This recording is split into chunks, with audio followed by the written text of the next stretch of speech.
Want to improve your English without boring lessons or confusing grammar books?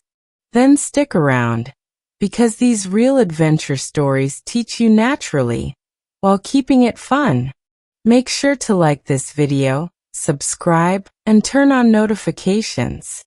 We post a new story every single day. Let's begin. Her name was Nia, and she had a mission. A few nights ago, she was reading a travel blog about hidden places in Geneva. One photo stopped her. It was a picture of a wooden bench. Not just any bench. It was placed under a wide tree, facing the lake, with mountains in the distance. The blog called it the quietest spot in the city. That was all Nia needed to hear. She didn't have a map. The blog didn't say the exact location. It only mentioned that the bench was near the lake, not far from the old town, and surrounded by 3 tall trees. That was enough. She decided to find it. It became her small personal challenge. Just her and the mysterious bench. That morning, she packed a sandwich, a notebook, and a bottle of water. She left her hostel early, the streets still a bit empty, the air cool and clean. Geneva looked calm but elegant. It was her first time in the city, and everything felt new. She walked slowly toward the lake, passing cafes, bicycles, and fountains. Her eyes kept moving, searching for benches. There were many. Some near flower beds, some facing the street, some alone in the shade. But none of them matched the photo.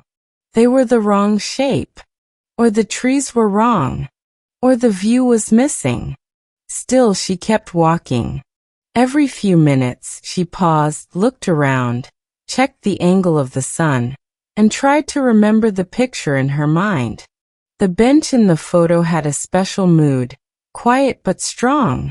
She wanted to sit on it, to see what the blogger saw, to feel what they felt. As the sun climbed higher, the streets got busier. Tourists took pictures. A group of school kids ran past her laughing. She heard the bells of a tram, the splashing of water from a fountain, and the soft rustle of leaves. She turned left into a small garden with a fountain in the middle, and sat for a moment. It was beautiful, but the bench wasn't there. She tried walking up a hill. From the top, she could see the lake better. Boats moved slowly across the water, and the famous water fountain shot high into the sky. She scanned the area. So many benches, too many, but still not the one. Hours passed. Her legs were getting tired, but her curiosity kept her going. She followed a path along the lake, under trees and past statues. Then, near a quieter area with fewer people, she noticed something.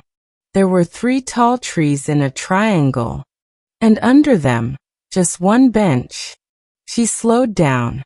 Her heart beat faster, not from the walk, but from a strange kind of hope.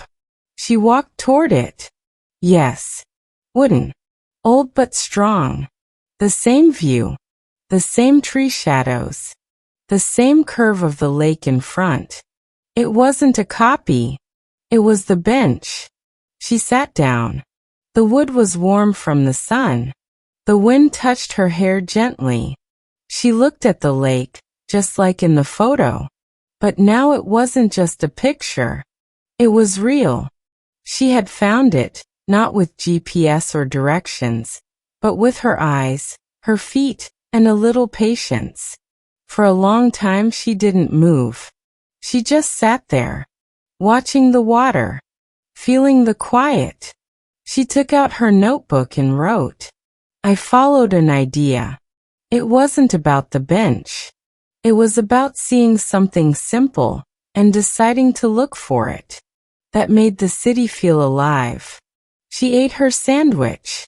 She listened to birds and distant voices. And for once she didn't check her phone. She didn't need anything else. She had followed a small mystery, and it led her to something peaceful. That's how stories can change a day.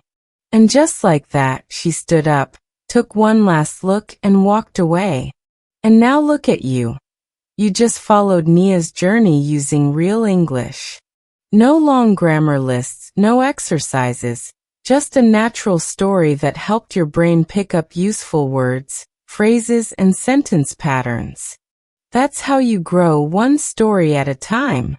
So if this helped you, hit that like button, subscribe to the channel, and turn on the bell. We've got a new adventure every single day. And in the comments, tell us, what's the smallest thing you ever searched for in a big city?